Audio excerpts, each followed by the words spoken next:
A very good morning to all of you. We have been talking about chapter 2, Form and Content, from Terry Eagleton's book, Marxism and Literary Criticism. We were somewhere at the end of this chapter.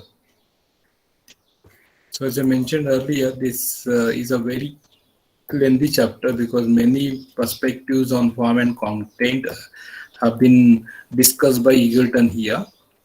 In our previous lecture, we talked about Goldman and his genetic structuralism. We understood that uh, genetic structuralism, which he uses to refer to his critical method, and he further talks about Racine, the French dramatist, in his work *The Hidden God* of 1964, wherein he talks about Racine's drama and certain recurrent structure of categories that appear in his drama, such as God, world, man, and these categories, in the view of Goldman, alter in their content and interrelations from play to play, from one drama to another drama. But they disclose a particular world vision. Although they alter, they change, they disclose, they show a particular world vision. They bring to surface the latent version. And this particular world vision is the world vision of men who are lost in a valueless world. I talked about it in yesterday's lecture. And these men accept this world as the only one. There is means only one world, because God is missing from this world. God is absent. And these men, despite understanding the valueless world, something about absurd drama and all, they know that there is no meaning. Everything is meaningless. Everything is absurd. Everything is valueless. Yet they continue to protest against this particular world because they want to justify themselves in the name of some absolute value. And this absolute value is latent, hidden from view. It is not disclosed. So I refer to Samuel Beckett's play, Waiting for Godot, which you're going to study probably in this semester in your paper 2, or you must have been studying it. So the two men are waiting for someone named Godot. They don't know who he is and where is he coming from and when is he coming and all. So this is a kind of futile waiting. Still they wait. So this is what we understand.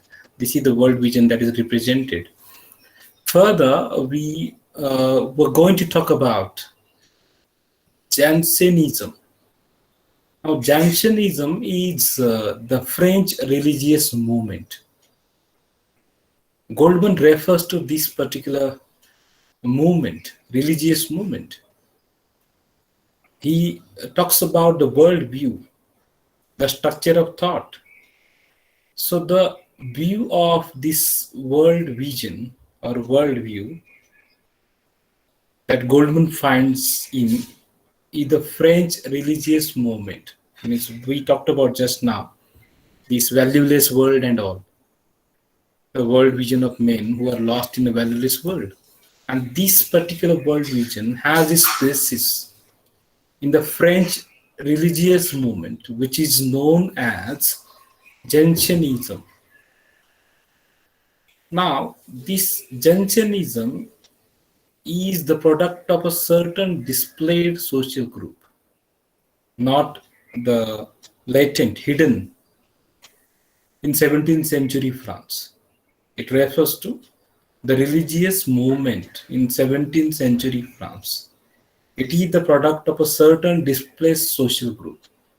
Displaced means the people who are displaced from their positions, from their locations, due to many reasons. For example, you must be knowing Jew community in Germany were displaced because of Hitler's exploitation. So, or you must be knowing something about the Parsi communities. Parsi community in India is an Iranian community. It is a displaced social group. It migrated to India in historical context. You know it very well. They had come to Gujarat, and there onwards they spread across India in different states of India. So this kind of means the Jainism is the product of a certain displaced social group in 17th century France. And who is this group? Who are the part of this group? The so-called Noblesse de Robe. Noblesse de Robe is the French phrase, the French term to refer to the court officials. Means they were the court of the king, the court officials who were economically dependent on the monarchy. Economically, they were dependent on the king, on the monarchy, and aid becoming increasingly powerless in the face of that monarchy's growing absolutism. Means the monarchy was becoming absolute, and absolute means you might be knowing extremist. And because of that, these people who were the courtesans, the court officials, were losing their power. They were becoming powerless. And this group was a displaced social group which formed this religious movement called Jansenism. What is the contradictory situation of this group that we need to understand? The contradictory situation of the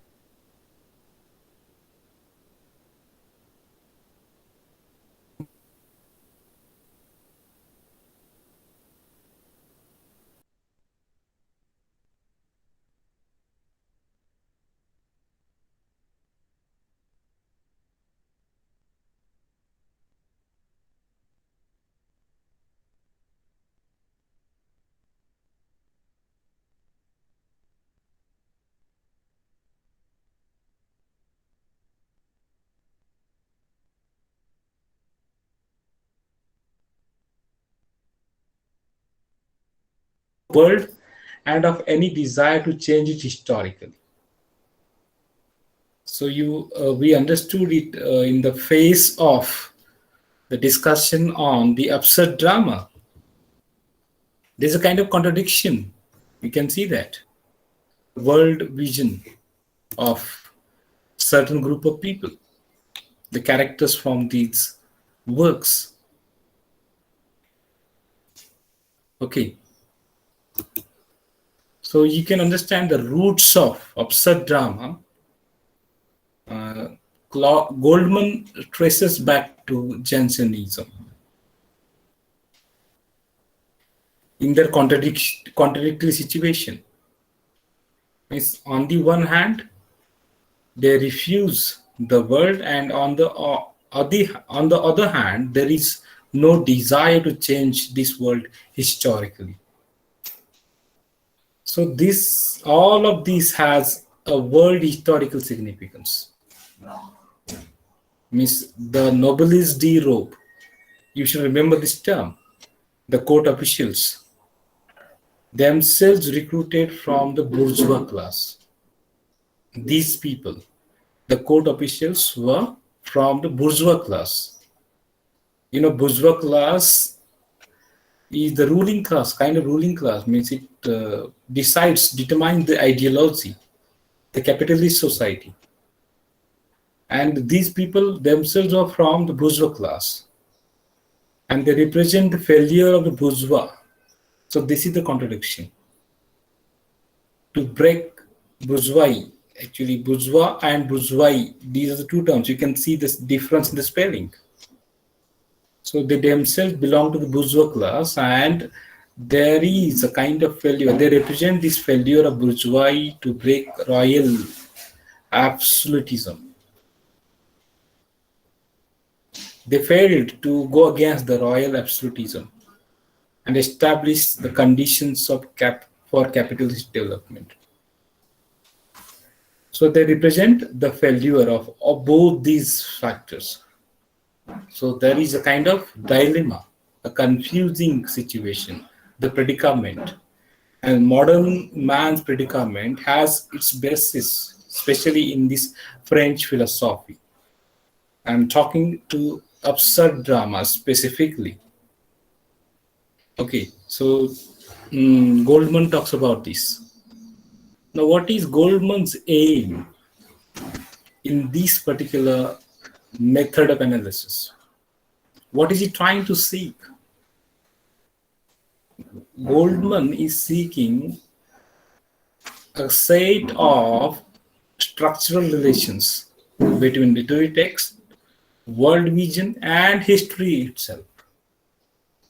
Through this analysis, by adopting this method of genetic structuralism, Goldman is coming up with a set of structural relations, how these things are related to each other. He uses structuralism to understand this. The structural relations between literary text, world vision, and history itself.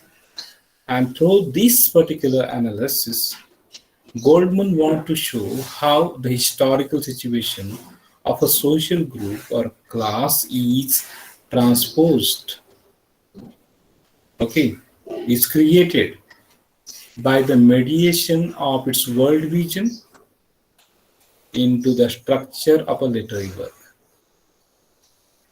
The world historical situation of this particular social group is brought into, transposed. How? By the mediation of its world vision.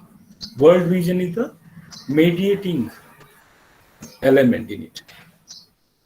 So the historical situation is brought into the structure of a literary work through the world vision, through its world vision. This is how we understand Goldman's structural genetics or genetic structuralism. I'm sorry. And to do this, according to Goldman, it is not enough to begin with the text for coming to this particular relation, to understand this relation. It is not enough to begin with the text and work outwards to history, or the other way, vice versa. Then what is required? A dialectical method of criticism which moves constantly between text, world vision, and history, adjusting each to the others. That's what he thinks. Only, for example, starting with the text and then understanding the history is not sufficient, or understanding the history and then reading the text is not sufficient. For example, you being the students of literature, generally read the history. Then that is the background of the author, background of the text, social, cultural background. And then we try to interpret the text with the help of that, from general to particular.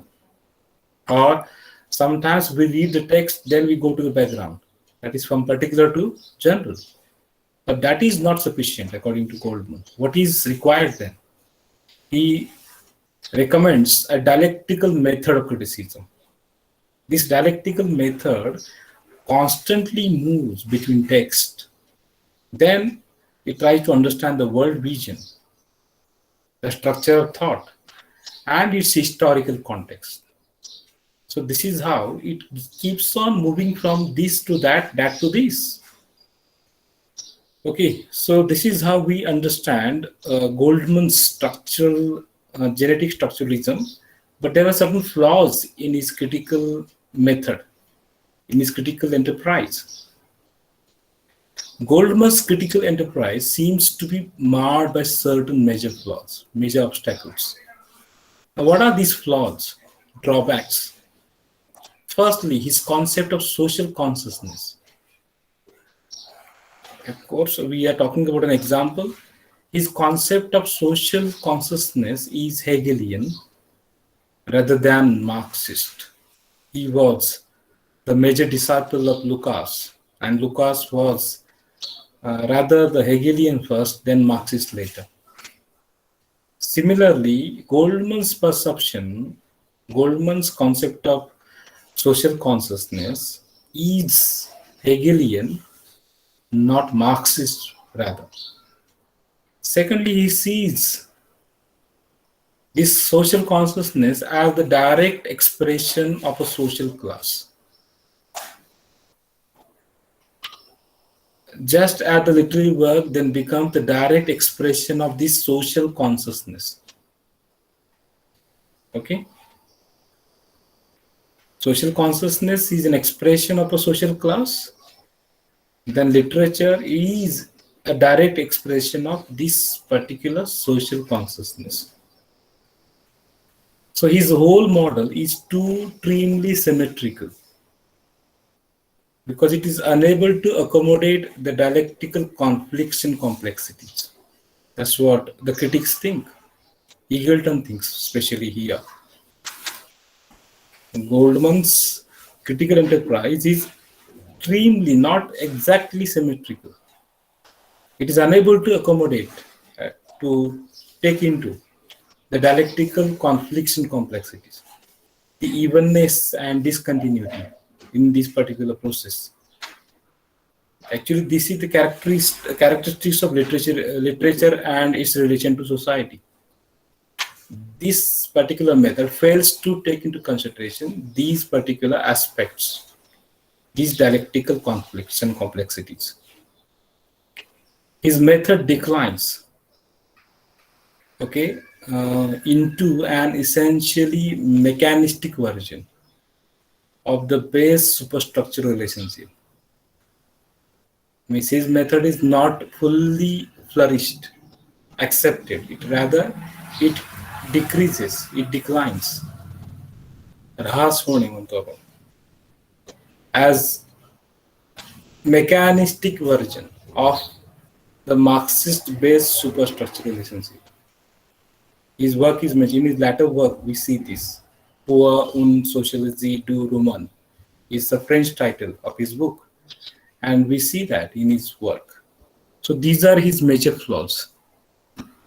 Well, in the next part of my discussion, we shall be talking about another last critic and his views on form and content.